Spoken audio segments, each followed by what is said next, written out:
느헤미야 강의 5번째 시간입니다.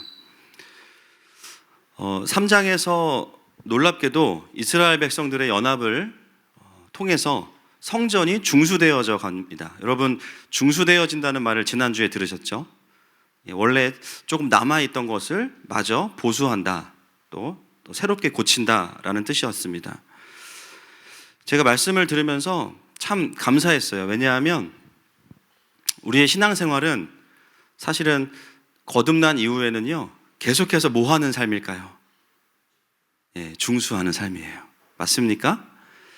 주님을 만나고 여전히 우리가 거듭나고 또 하나님의 자녀가 되었지만 신앙생활을 이렇게 꾸준히 이렇게 직선으로 올라가는 분들이 가끔은 계시는데, 주로 우리가 어떻게 올라가냐면 이제 막 내려왔다가 또 올라갔다가 그래서 막 이런 식으로 이제 올라가죠. 그래서 보면은 짧게 보면 내려가고 있는 상황 속에도 있지만 사실 멀리서 보면 상승 곡선은 맞습니다. 할렐루야. 근데 그 내려갈 때를 보면 하나님이 우리를 돌보시지 않아서가 아니라 사실은 우리의 연약함, 또 우리 안에 있는 남아있는 죄성들이 올라와서 우리를 또 침체로 끌고 갑니다. 그러면 하나님께서 어떻게 하세요? 우리의 인생 가운데 찾아오셔서 중수하시는 거예요. 다시 그 영적인 포지션, 다시 그 은혜의 자리로 우리를 이렇게 이끌어 올려주시는 거예요. 할렐루야. 그래서 이 느헤미야 강해를 들으면서 참, 하나님이 우리의 삶에 오셔서 이렇게 성벽을 내 삶에 재건하시고 또 하나님의 백성으로서 잃어버린 것들을 찾아주시는 그 이야기를 들을 때 참 큰 감동이 있습니다. 여러분, 하나님은 오늘도 우리에게 오셔서 동일하게 일하실 겁니다. 우리 안에는 존재의 문제, 또 죄의 문제, 또 사명의 문제, 모든 부분에서 하나님 우리를 고쳐주시는 분이십니다. 그리고 지난주에 들으셨지만 양문, 양문은 냉장고가 아니고 양문은 이제 가장 가까운, 그죠? 무엇과 관련된 문이었습니까? 제사와 관련된 거였죠. 그래서 양문은 중수되지 않고 건축됐어요. 왜냐하면 없어요, 문이. 그래서 없으면 주님이 어떻게 하세요? 새로 만들어주세요. 할렐루야. 오늘 우리의 또 마음과 심령 가운데 하나님은 그렇게 일하실 줄로 믿습니다. 3장을 우리가 그렇게 이제 마무리를 했는데요. 오늘 본문은 그렇게 강력하게 이제 하나님의 역사가 일어나는데 반드시 그런 곳에는 영적인 공격들이 있죠. 오늘 본문에도 보면 산발랏과 도비아의 공격이 있습니다. 참 잊을만 하면 등장해서 또 이제 괴롭히고 또 할만하면 등장해서 무너뜨리는 이 존재들이 바로 이제 원수와 연결되어 있는 부분인데요. 오늘은 그 느헤미야를 통해서 이 방해하는 원수들의 전략이 무엇인지, 그래서 오늘 굉장히 중요한 날입니다. 오늘도 청기누설인데 다 나와 있어요. 이걸 잘 알면 이제 우리를 어떻게 공격하는지를 알 수 있고요. 그리고 그 속에서 어떻게 이 공격을 더 강력한 수비로 이기는지, 느헤미야의 어떤 전략들을 보면서 함께 좀 회복하는 시간을 갖기를 소망합니다. 4장 1절 말씀을 같이 한번 보겠습니다. 시작. 산발랏이 우리가 성을 건축한다 함을 듣고 크게 분노하여 유다 사람들을 비웃으며. 원수들이 하나님의 일이 진행될 때 분노합니다.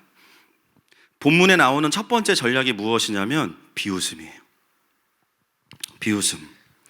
여러분, 이 비웃음의 내용을 한번 우리가 확인해 볼까요? 2절과 3절 말씀 같이 한번 보겠습니다. 시작. 자기 형제들과 사마리아 군대 앞에서 일러 말하되 이 미약한 유다 사람들이 하는 일이 무엇인가? 스스로 견고하게 하려는가? 제사를 드리려는가? 하루의 일을 마치려는가? 불탄 돌을 흙 무더기에서 다시 일으키려는가 하고, 암몬 사람 도비아는 곁에 있다가 이르되 그들이 건축하는 돌 성벽은 여호가 올라가도 곧 무너지리라 하더라. 여러분, 읽는데 벌써 마음이 어려우시죠? 여러분, 사단의 조롱과 비웃음은 굉장한 파괴력이 있습니다. 여러분, 이 사단의 전략이 사실은 이번에만 사용되었을까요? 아니겠죠. 늘 산발랏과 도비아가 했던 전략이 뭐냐면, 뭔가 유대인들이 마음을 받아서 일어날 것 같으면 제일 먼저 쓰는 전략이 비웃음과 조롱입니다. 이미 이 방법으로 여러 번 유대인들을 넘어뜨렸어요. 그리고 또 그 부분을 건드리고 있습니다. 그냥 비웃음이 아니고요. 상대방의 실패와 약점을 딱 꼬집어요. 무슨 말 하면 내가 무너지는지를 잘 알고요. 어떤 부분을 건드리면 내가 무너지는지를 너무 잘 알고 있습니다. 너희들이 건축하는 성벽은 여우가 올라가도 무너질 거야. 와, 정말 힘이 쫙 빠집니다. 우리가 하나님 앞에서 회복하고요, 뭔가 은혜가 있고 일어나려고 할 때 치명적인 이런 공격들이 있습니다. 비웃음이에요. 그래서 우리를 다시 무기력하게 만듭니다. 그래서 어떤 메시지가 내 속에 머물기 시작하냐면요, 맞아, 내가 언제부터 신앙생활 잘했다고 이렇게 또 금요 집회 저녁도 안 먹고 달려가겠어. 밥이나 먹자. 밥 먹으니까 또 졸려. 유튜브로 들이지 뭐. 이렇게 만드는 거예요. 또 뭔가 하나님 앞에서 결단하면, 아이고, 또 실패할 건데 뭐하러 결단하니? 내가 사랑해야지. 결단해요. 그럼 어떤 마음이 들어요? 야, 너 또 거절당할 거야. 네가 주는 만큼 돌려받지 못할 거야. 뭔가 내가 하나님 앞에서 계획을 세웁니다. 어떤 마음이 들어요? 너 중간에 또 멈출 거잖아. 3일이면 또 잊어버릴 거잖아. 그래서 어떤 마음이 드냐면 해보기도 전에 마음에 있는 의욕과 열정의 불을 꺼버립니다. 오늘 이 산발랏이 얼마나 전략적인지 보세요. 이 비웃음을 누구에게 먼저 들려주냐면요, 이스라엘 사람들이 아닙니다. 2절 한번 다시 보시겠습니다. 2절 말씀 시작. 자기 형제들과 사마리아 군대 앞에서 일러 말하되 이 미약한 유다 사람들이 하는 일이 무엇인가? 스스로 견고하게 하려는가? 제사를 드리려는가? 하루의 일을 마치려는가? 불탄 돌을 흙무더기에서 다시 일으키려는가 하고. 여러분, 누구에게 먼저 이 비웃음을 전달하냐면요, 자기의 형제들과 사마리아 군대입니다. 유대인들에게 먼저 풀어놓는 게 아니에요. 왜 먼저 이 수많은 사람들에게 풀어놓습니까? 혼자 이야기하는 것보다 다양한 매체를 통해서 이 동일한 비웃음과 조롱을 유대인들에게 전달할 수 있도록 수많은 자신의 사람들에게 비웃음을 전달합니다. 여러분, 우리가 사단의 조롱과 싸울 때 사단은요, 사단인지 모르게 우리를 조롱합니다.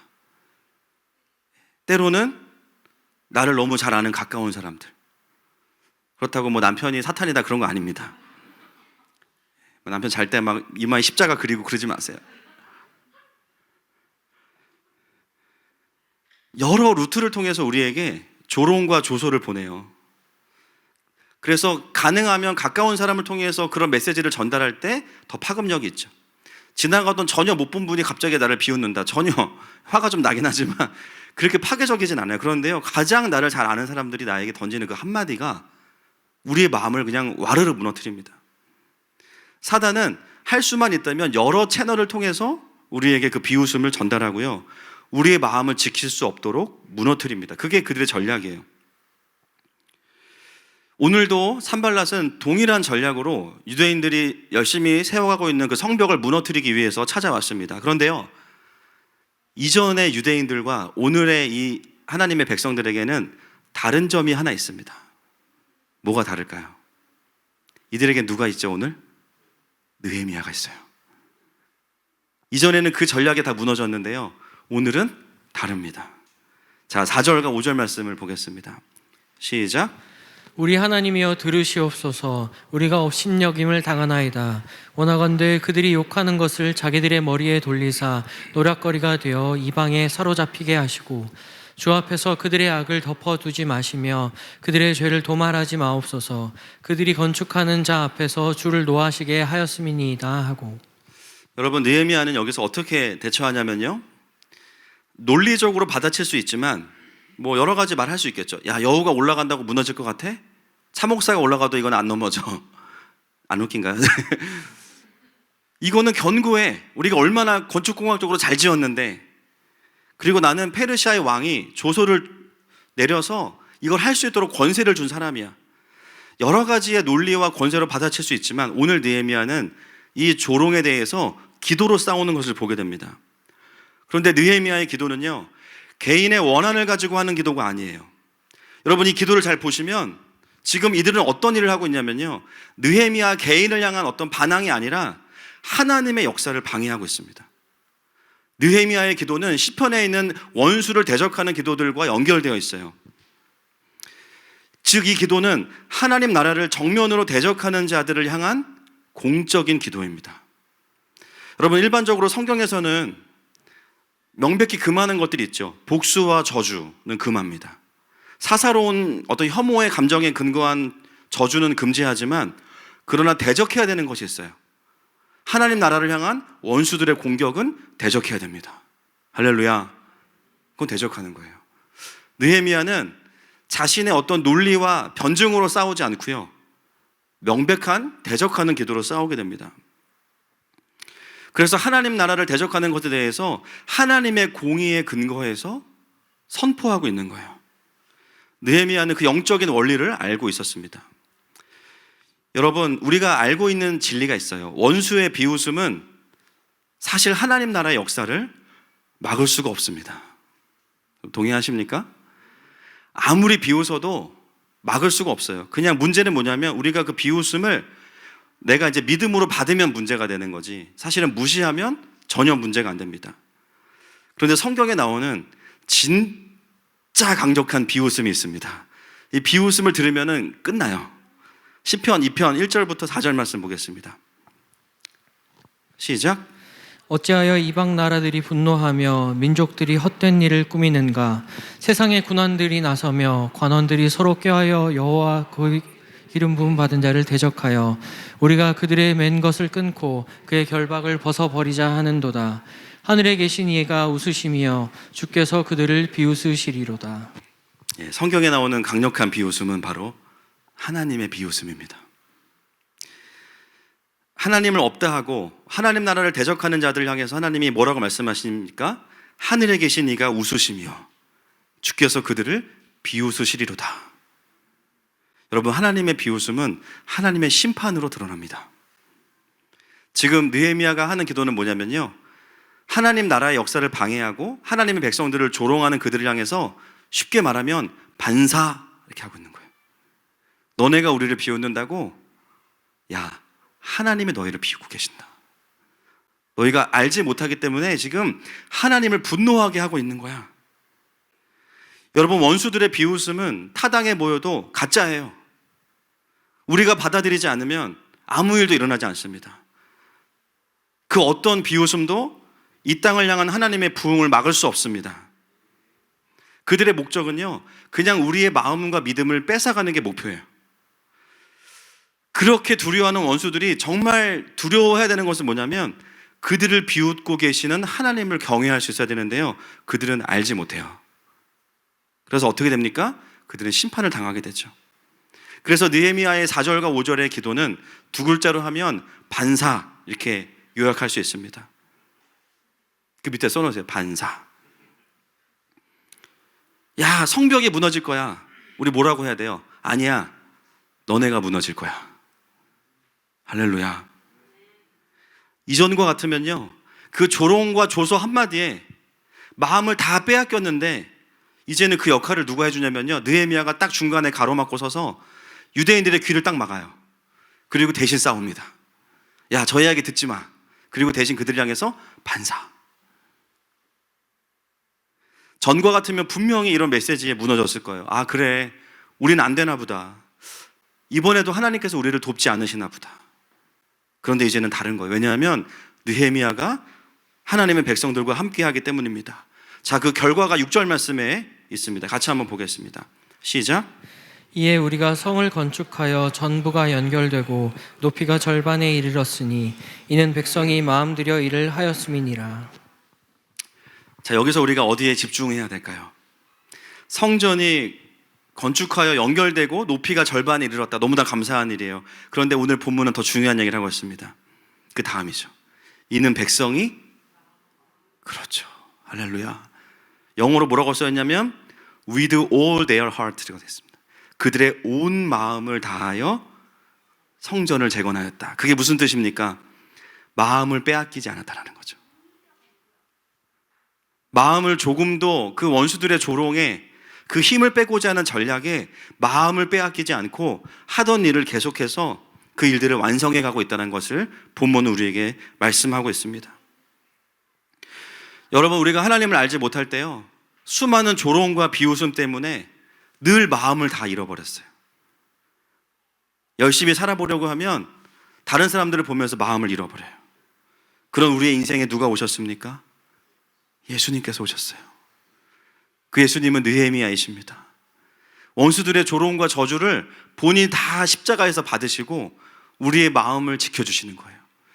들을 필요 없는 원수의 메시지들은 다 귀를 막게 하시고요, 뭐만 보게 하시냐면 하나님께서 우리에게 맡기신 영광스러운 사명만 보게 하시는 거예요. 그래서 하나님 안에 있는 사람들은 어떤 특징이 있습니까? 원수들의 말에 별로 휘둘리지 않습니다. 그러거나 말거나 내가 할 일을 하자. 할렐루야. 그리고 어떻게 해요? 온 마음을 다해서 성벽을 재건하는 일을 집중합니다. 전에는 원수들이 한마디만 하면 무너졌지만 어느 순간부터 내가 예수님과 친밀해지고 예수님의 보호하심을 경험하고 그 하나님의 주권 아래 살아가면서부터 우리에겐 이런 열매들이 맺혀지는 거예요. 그래서 하나님의 일을 감당할 때도요, 막 힘든 채로 순종하는 게 아닙니다. 어떻게 해야 돼요? 온 마음을 다해서. 할렐루야. 어떻게 순종합니까? 온 마음을 다해서 전심으로 하나님의 일을 하는 거예요. 나의 마음을 빼앗기지 않고요, 나누어지지 않은 겁니다.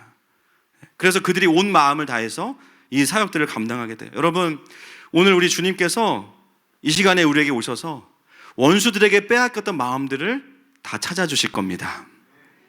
무너졌던 마음을 다 일으켜 주실 겁니다. 그리고 오히려 우리를 저주하고 비웃었던 원수들을 어떻게 하실까요? 성령의 불로 다 태워주실 겁니다. 할렐루야.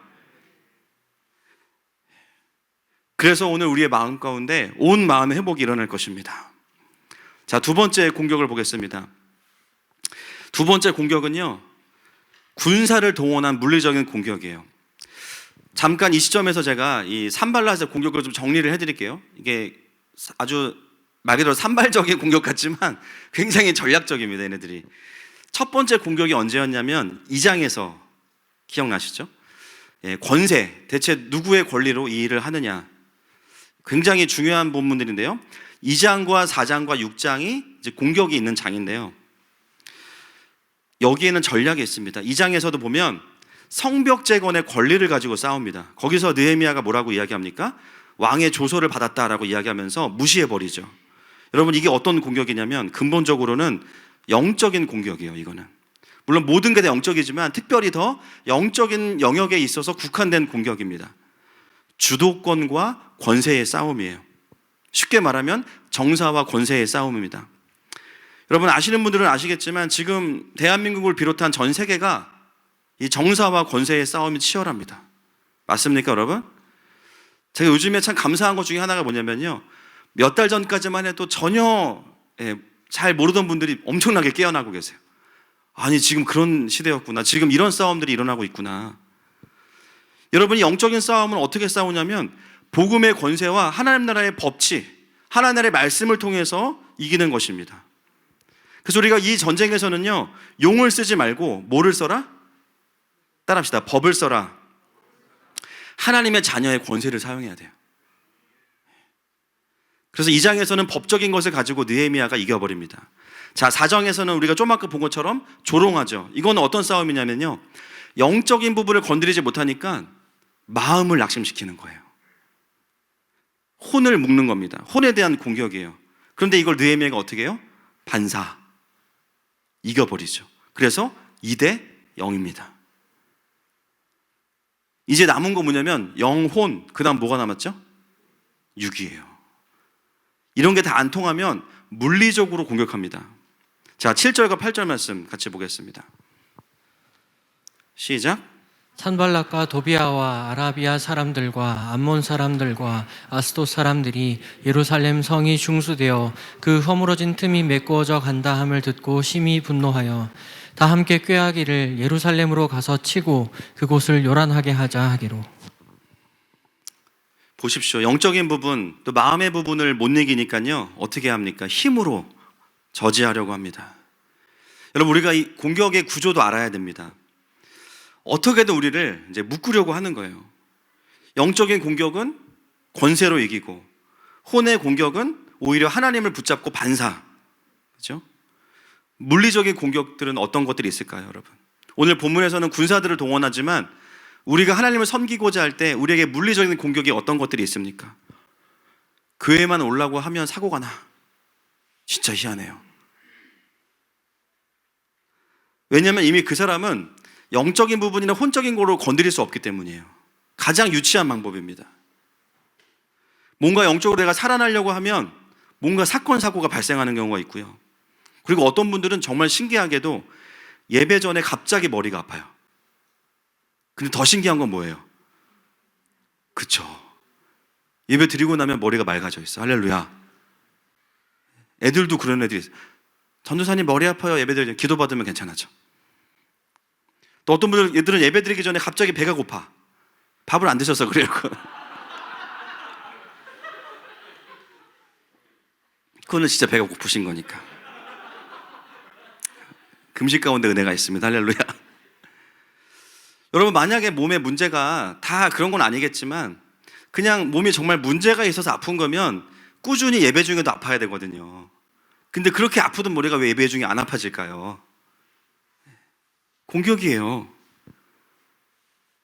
신기한 건 뭐냐면요, 물리적인 공격도 하나님의 임재 안으로 들어가잖아요.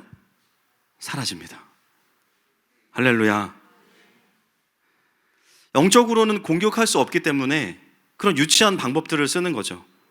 여러분, 예배도요, 영적으로 공격하기 어려우면 음향 시스템을 건드립니다. 제가 요즘에 엄청 많이 느껴요. 지난주 주일날도 모니터가 갑자기 너무 막 이렇게 들리는 거예요, 저한테. 아무것도 안 만지셨대요. 그래서 저는 이게 이상하다. 좀 있으니까 또 괜찮아지고. 예배를 드리려고 하면 갑자기 밖에서 공사를 시작한다거나. 예를 들자면 그런 겁니다. 굉장히 유치하게 그냥 물리적으로 예배를 방해하는 거. 오늘 산발랏이 영적인 부분이나 마음의 부분을 건드리지 못하니까요, 군사를 보내죠. 그래서 7절부터가 바로 3차전에 들어가는 겁니다. 근데 느헤미야가 이걸 어떻게 대처하냐면요, 기도만 하지 않습니다. 여러분 읽으셔서 아시겠지만 이에는 이, 눈에는 눈이에요. 이게 굉장히 중요합니다.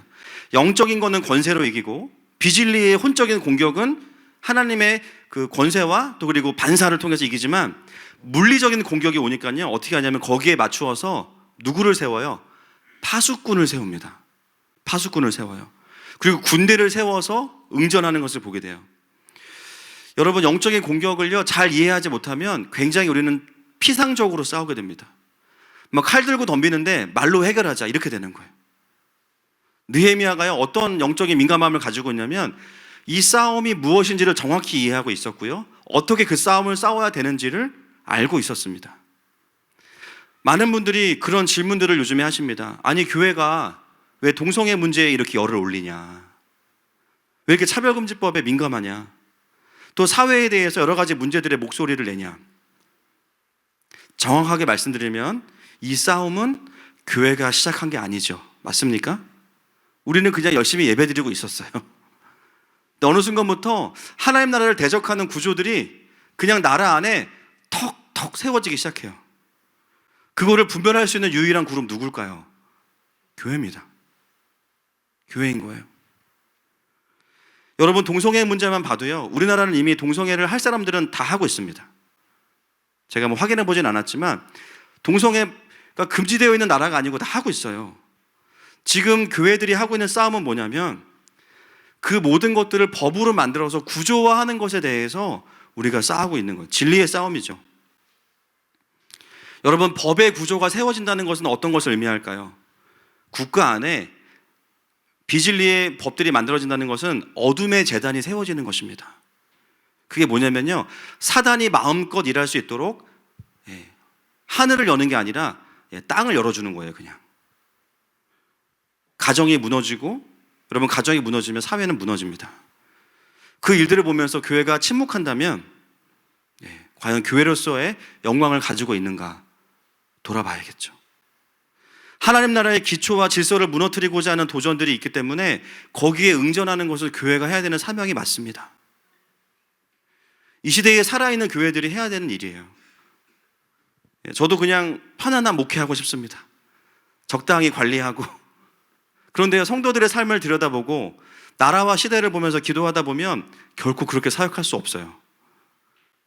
그렇게 나이브하게 사역할 수 없습니다. 왜냐하면요, 이미 수많은 비진리들이, 그리고 어둠이 교회들에 침투해 오고 있고요, 성도들의 삶을 다스리려고 하는데 어떤 목사가 그걸 바라보면서 안 보인다, 안 들린다, 제정신 아닌 거예요. 여러분, 어떤 부모가 자기 자식이 맹수한테 막 물려서 끌려가는데 그걸 그냥 두겠습니까? 자기 팔을 내주고서라도 데려와야죠. 제가 요즘에 하나님께 말씀드리는 게 있어요. 하나님, 저 공부 좀 그만하고 싶어요. 목사로서 굳이 몰라도 되는 것까지 좀 공부 안 했으면 좋겠어요. 근데 그럴 수가 없는 거예요. 왜냐하면 성도들의 삶은요, 세상과 연결되어 있고요, 수많은 비진리의 채널들이 연결되어 있으니까 함께 분별하지 않으면 제가 모르는 사이에 성도들의 삶 가운데 어둠이 막 들어와 있어요. 비진리가 막 들어와 있어요. 원수들이 하도 교묘하기 때문에 정말 여러 가지 방식으로 교회와 성도들의 삶에 침투하면서 영과 혼과 육의 공격들이 너무나 치열하고 다이나믹하게 이루어지고 있습니다. 적어도 목회를 하는 동안 제가 그것을 그냥 좌시하는 것은 목사로서의 부르심을 저버리는 것이겠죠. 느헤미야는 원수들의 공격에 맞추어서 거기에 합당한 응전을 하고 있습니다. 그래서 산발랏의 군대가 올 때는요, 느헤미야도 군대로 맞짱을 뜨고 있는 거예요. 여러분, 우리가 신앙생활하면서 원수들의 전략과 공격을 어느 정도는 이해할 필요가 있습니다. 지금 이 시대에도 하나님도 신실하게 일하시지만 원수들도 신실하게 일하고 있어요. 어떻게 그들이 믿는 자들을 공격하고 교회를 무너뜨리는지를 우리가 볼 수 있어야 됩니다. 할렐루야. 아멘이시죠?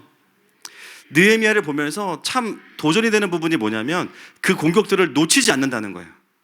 본인이 놓치면 누가 죽어요? 백성들이 죽어요.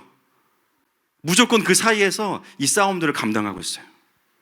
4장 9절 말씀을 같이 보겠습니다. 시작.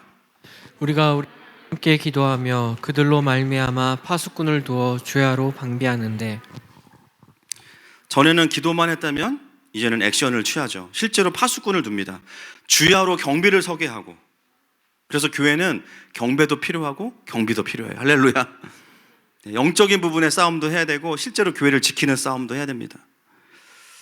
여러분, 우리 가운데 시간이 지날수록 영적인 분별력이 더 생겨져서 원수들의 도전을 더 분별할 수 있기를 축복합니다.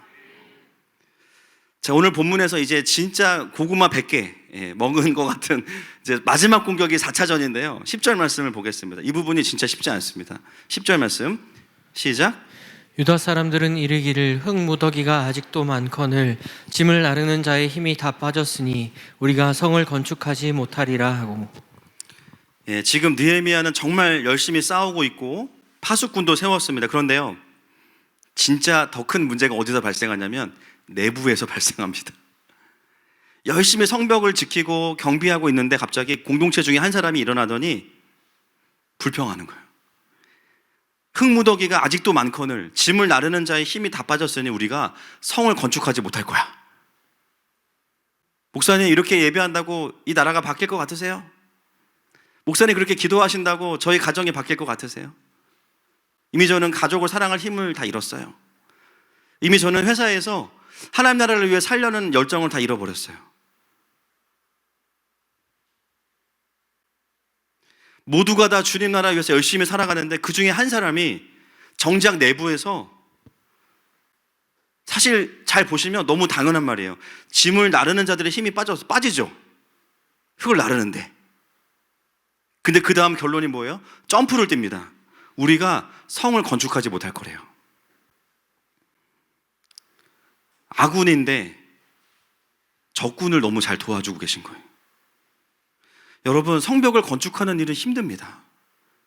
맞죠? 가정을 하나님 안에서 세워가는 일은 하루아침에 되지 않아요. 우리 청년들, 하나님 앞에서 부르심을 발견하고 직장을 넘어서서 주님이 나를 향한 뜻이 무엇일까? 그걸 발견하고 그걸 빌드업해가는 일은 하루아침에 되지 않습니다.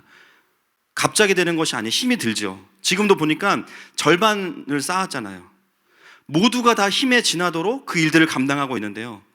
당연히 피곤하고 어렵죠.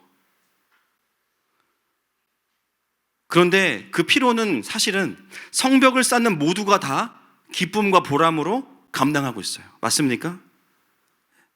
어떤 분들이 그래요. 목사님 힘드시죠? 힘 안 들려면 숨을 안 쉬어야죠. 그죠? 밥은 뭐하러 먹어? 그죠? 안 힘들어요. 행복해요. 할렐루야. 해야 될 일을 하면서 피곤한 거는 감사한 일이에요. 운동을 해도 피곤한데. 우리의 부르심은 피곤 안 피곤이 아닙니다. 아멘이십니까? 때로는 피곤할 수 있고요. 다칠 수도 있고요. 좀 어려울 수도 있어요. 중요한 건 뭡니까? 내가 하나님의 자리에 있다라는 거예요. 하나님의 일하심의 자리에 있어서 그 사명을 감당하고 있다라는 거예요. 모두가 다 힘든 거는 당연하고요. 기쁨과 보람인데 그걸 어떤 관점으로 바라보냐면 우리 다 지쳤어. 이 성은 완성되지 못할 거야.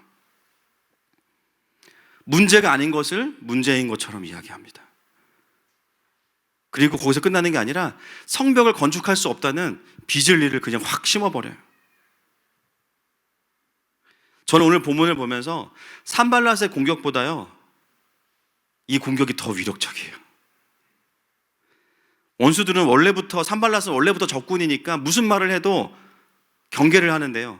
같은 편이 그에게 해버리면 순식간에 그냥 마음을 뺏기게 돼요. 훨씬 더 치명적이죠. 자, 11절도 보겠습니다. 11절 말씀. 시작. 우리의 원수들은 이르기를 그들이 알지 못하고 보지 못하는 사이에 우리가 그들 가운데 달려 들어가서 살육하여 역사를 그치게 하리라 하고. 여러분 보세요. 심지어 누구 얘기를 하냐면 원수들이 하는 얘기를 전달해줘요. 성도들이 하나님의 마음을 서로 나눠야 되는데 원수들이 하는 말들을 막 이야기해요. 공동체 안에 있으면서 자기도 모르게 공동체를 허물 수 있습니다. 이게 더 위력적인 거예요. 우리가 언제 그렇게 되냐면 공동체를 향한, 또 이 나라와 민족을 향한 하나님의 마음을 풀어내는 게 아니라 나도 모르게 원수들의 이야기를 공동체에 풀어놓으면요, 영혼들을 낙심시키고 하나님의 부르심을 흐려지게 만들 수 있다는 거예요.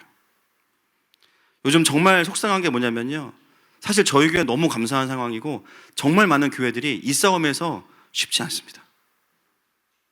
세상 사람들이야 교회를 모르니까 이렇다 저렇다 말할 수 있지만 하나님 나라를 정확히 알지 못하는 성도들, 때로는 어려운 사람들이요, 하나님의 마음을 전달하기보다는 원수들의 이야기들을 공동체에서 이야기해요. 개혁이라는 이름으로 온갖 부정적인 것들과 하나님의 마음이 아닌 어둠을 퍼다 나르는 사람들을 통해서 어떤 일이 벌어지고 있습니까? 수많은 사람들이 제대로 된 교회와 하나님 나라를 아직 알지도 못한 채로 공동체를 이탈하게 됩니다.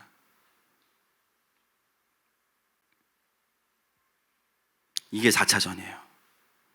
지금 사단이 가장 많이 쓰는 전략이죠. 우리가 어떻게 해야 될까요? 여러분, 공동체로 모이면 은혜가 되는 얘기를 하십시오. 내가 만난 하나님의 이야기를 하십시오. 내 안에 있는 거 다 나눈다고 정직한 거 아니에요. 하나님께서 다루신 것들을 말씀하세요. 그리고 내가 나누고자 하는 것 안에도 하나님이 원하시는 것이 있고요, 그렇지 않은 것들이 분명히 있습니다. 하나님의 것을 나누면요, 목장이 살아나요. 할렐루야. 들으면서 막 도전되고, 맞아, 나도 그런 시절이 있었어. 하나님 나에게도 그것을 말씀하고 계셔. 원수들이 말하는 걸 나누기 시작하면 힘이 빠져. 싸워야 돼요. 막 분별력이 필요합니다.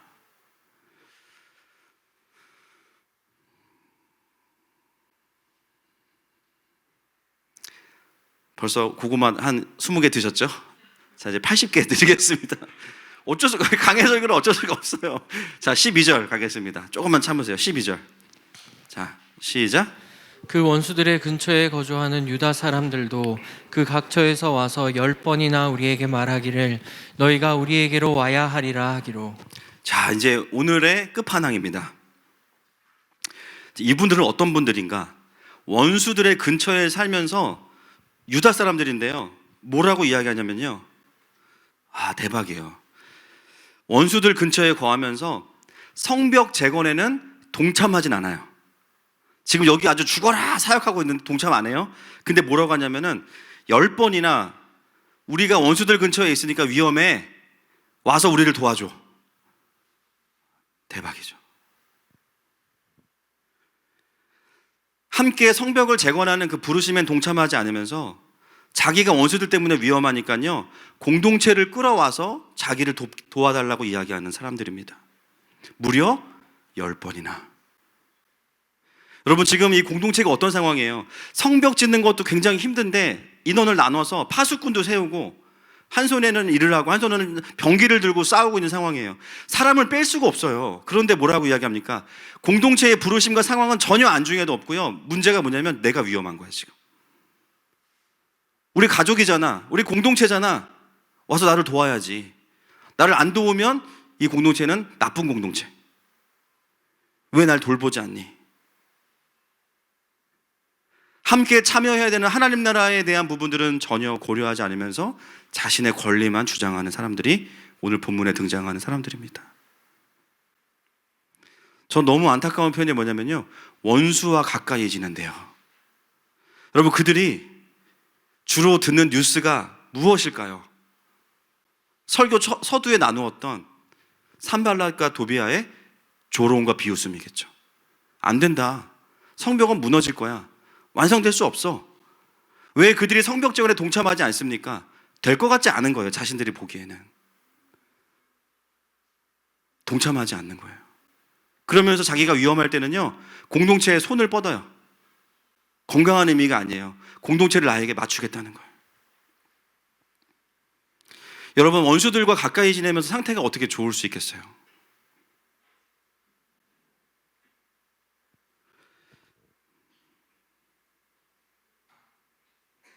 이제 우리가 봐야 되는 부분은 사이다입니다. 이제는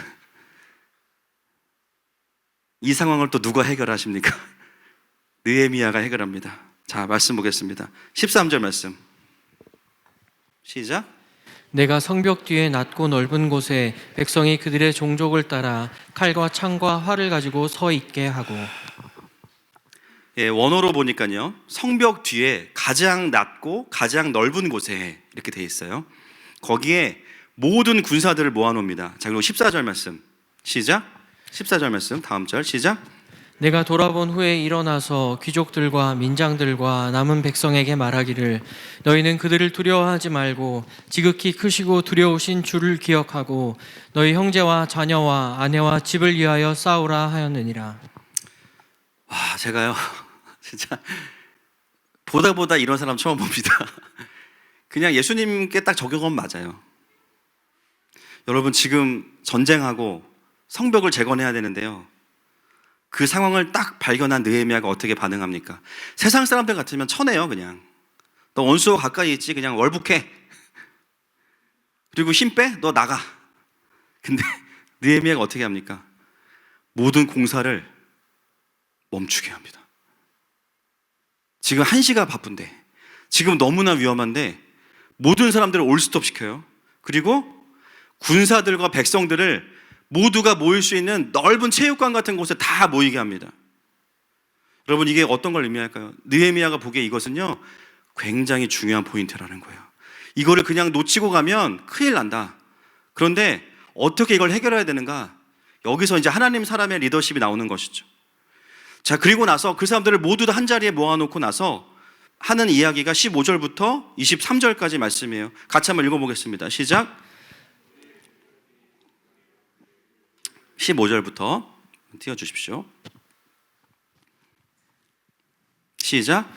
우리의 대적이 우리가 그들의 의도를 눈치챘다 함을 들으니라. 하나님이 그들의 꾀를 패하셨으므로 우리가 다 성에 돌아와서 각각 일하였는데, 그때로부터 내 수하 사람의 절반은 일하고 절반은 갑옷을 입고 창과 방패와 활을 가졌고, 민장은 유다 온 족속의 뒤에 있었으며, 성을 건축하는 자와 짐을 나르는 자는 다 각각 한 손으로 일을 하며 한 손에는 병기를 잡았는데, 건축하는 자는 각각 허리에 칼을 차고 건축하며 나팔 부는 자는 내 곁에 섰었느니라. 내가 귀족들과 민정들과 남은 백성에게 이르기를, 이 공사는 크고 넓음으로 우리가 성에서 떨어져 거리가 먼즉 너희는 어디서든지 나팔 소리를 듣거든 그리로 모여서 우리에게로 나아오라. 우리 하나님이 우리를 위하여 싸우시리라 하였느니라. 우리가 이같이 공사하는데 무리의 절반은 동틀 때부터 별이 나기까지 창을 잡았으며, 그때 내가 또 백성에게 말하기를 사람마다 그 종자와 함께 예루살렘 안에서 잘지니 밤에는 우리를 위하여 파수하겠고 낮에는 일하리라 하고 나나 내 형제들이나 내 종자들이나 나를 따라 파수하는 사람들이나 우리가 다 우리의 옷을 벗지 아니하였으며 물을 기르러 갈 때에도 각각 병기를 잡았느니라. 아멘. 불평하고 공동체를 자기에게 맞추려는 사람들을 향해서 느헤미야는 어떻게 합니까? 읽어보셨다시피 15절에서는요 하나님이 이미 그들을 꺾으셨다. 제일 먼저 뭘 이야기하냐면 하나님이 지금 어떻게 일하시는지를 이야기해줘요. 그 다음은 뭐예요? 절절히 나오는 게 뭡니까? 지금 공동체가 어떤 싸움을 하고 있는지를 다 이야기해줍니다. 하나님의 일하심, 그리고 지금 공동체의 부르심, 그리고 우리가 어떻게 지금 이 싸움들을 싸우고 있는지를 그 사람들을 한 자리에 다 모아놓고 설명해 주고 있어요.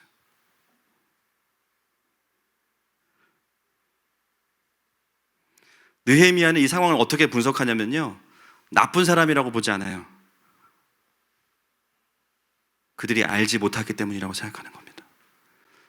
자기의 문제와 자기의 어두움에 묶여서 지금 하나님이 하시는 일을 바라보지 못하기 때문에, 또 하나님의 공동체가 지금 어떤 일들을 하고 있는지를 바라보지 못하기 때문에, 모르기 때문에 그런다라고 정확하게 진단합니다. 여러분 보세요. 우리에게는 힘이 없고 우리는 위험하다라고 말했던 사람들이요 뭘 보게 되냐면요 어느새 느헤미야가 와서 짧은 시간 동안에 정예의 군대를 만들어 놓은 걸 딱 보게 돼요. 저게 다 우리 군대였어? 대박.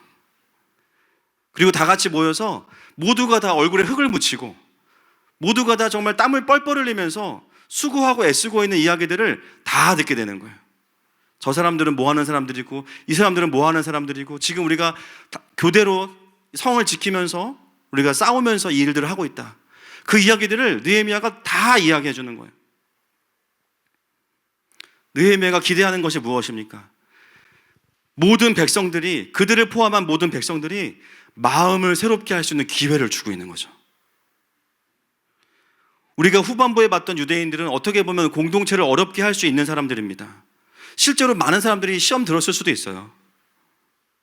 그런데 느헤미야는요 그들을 어떻게 다루고 있습니까? 다시 하나님의 일하심의 이야기와 공동체의 이야기를 들려주면서 그들이 다시 그 싸움을 함께 할 수 있도록 기회를 주고 마음을 새롭게 하는 일들을 하고 있어요. 불평을 버리고 다시 부르심을 잡을 수 있도록 자신의 힘듦이, 자신의 수고가 어떤 보상이 아니라 그 자체가 보람이라는 것을 느낄 수 있도록 다시 해석해 주고 있는 것입니다. 나의 안위만 걱정하기보다는 공동체를 세우면서 그 속에 있을 때 너도 안전한 거야. 정확한 이야기를 다시 해주고 있는 거예요. 여러분 느헤미야가 뭐 하고 있습니까? 다시 콜링을 하고 있는 겁니다. 하나님의 통치를 받는 리더의 모습은 이런 아비의 모습이 있는 것 같아요.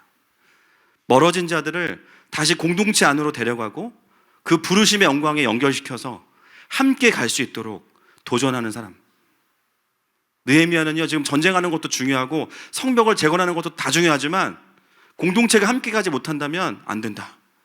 모든 걸 멈추고 다 같이 모여서 제대로 영적으로 소통해라. 그래서 그들이 함께 이 싸움을 싸울 수 있도록 돕고 있습니다.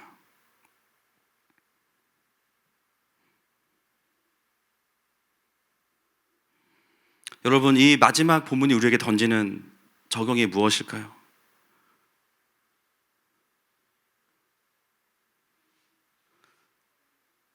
우리 공동체 안에도 이 유대인들과 같은 지체들이 있죠.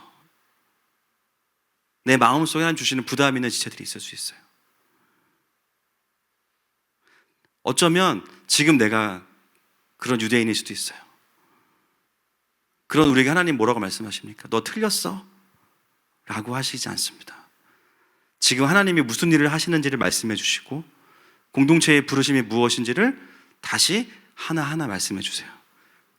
그리고 함께 가자.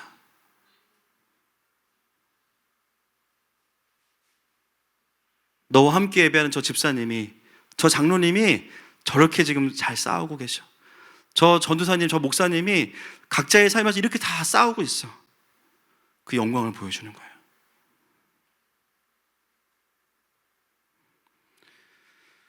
혹시나 말씀을 듣는 가운데 내가 사실은 이 마지막에 나오는 유대인이었구나.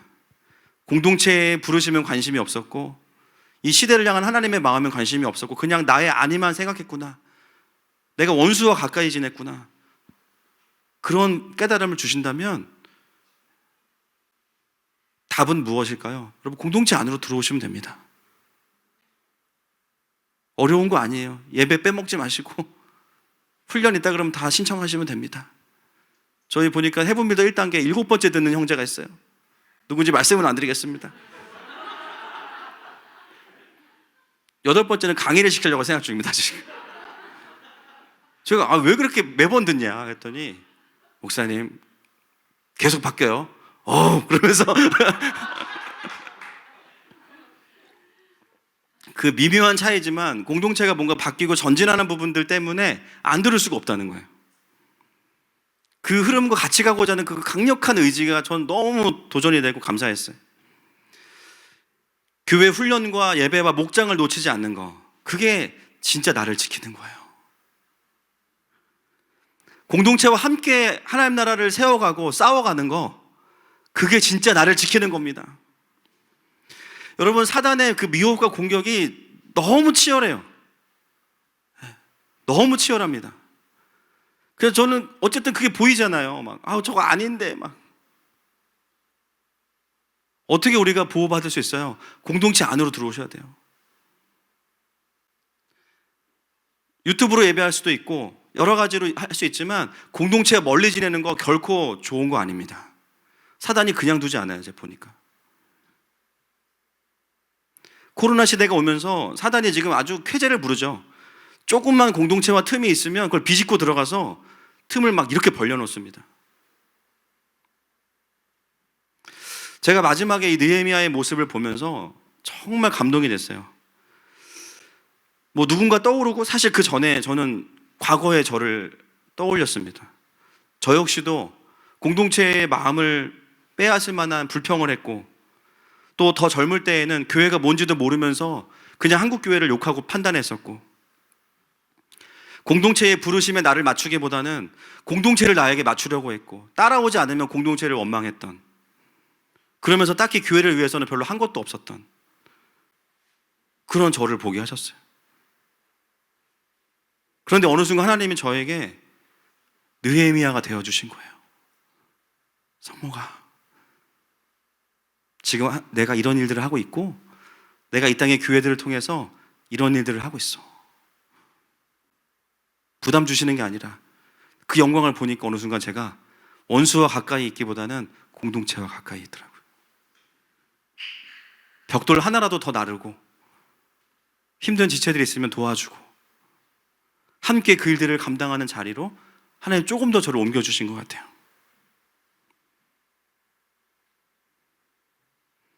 이것이 가능한 유일한 공동체는 이 땅의 교회밖에 없습니다. 왜냐하면 교회는 완전한 느헤미야이신 예수님께서 리더이시기 때문이에요. 예수님은 반항하고 방황하는 우리를 내치는 분이 아니십니다. 뭐라고 그러세요? 몰라서 그랴. 아니, 자기를 십자가에 못 박는 로마 군사를 보면서 저 같으면 못 빼고 내려와서 싸대기씩 때릴 것 같아. 다시 박히고 또 할 일은 해야지 또.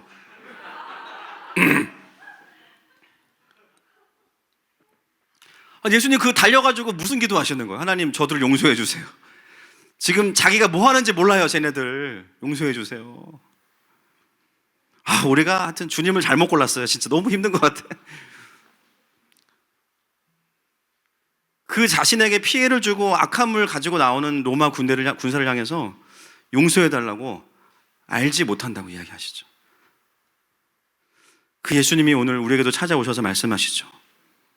지금 하나님께서 무슨 일을 하고 계시는지, 또 우리에게 주신 공동체가 얼마나 소중한지, 그리고 그 영광스러운 부르심을 함께 가기에 충분하다고 말씀하시면서 너무나 우리에게 겸손하게 말씀하시는 거예요. 푸시하는 게 아니라 같이 가자. 여러분, 오늘 이 말씀을 듣는 가운데 우리 공동체 안에 깊은 연합이 일어날 것입니다. 함께 그 하나님 나라와 또 그 속에서 영광스러운 교회를 세워가는 그 부르심 안에 우리가 완전히 연결될 것입니다. 한 손으로는 일하면서 한 손으로는 병기를 잡고 오히려 서로에게 힘을 더해주는 그런 공동체로 일어나게 될 것입니다. 말씀을 정리하기 원합니다. 찬양팀 나와주시고요.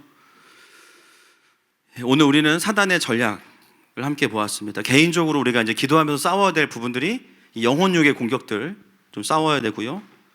뿐만 아니라 또 우리 안에 있는 그 마지막에 나와 있는 유대인들의 모습, 혹시나 내가 그런 자리에 있었다면 여러분 마음을 일으키십시오. 그리고 떠오르는 지체들이 있다면 그 사람에게 느헤미야가 되어 주십시오. 하나님의 일하심과 공동체의 부르심을 나누면서 함께 그 영광스러운 자리로 가는 저 여러분 되시기를 축복합니다. 이 시간에 그 주님 앞에 함께 좀 고백하면서 나아갔으면 좋겠습니다.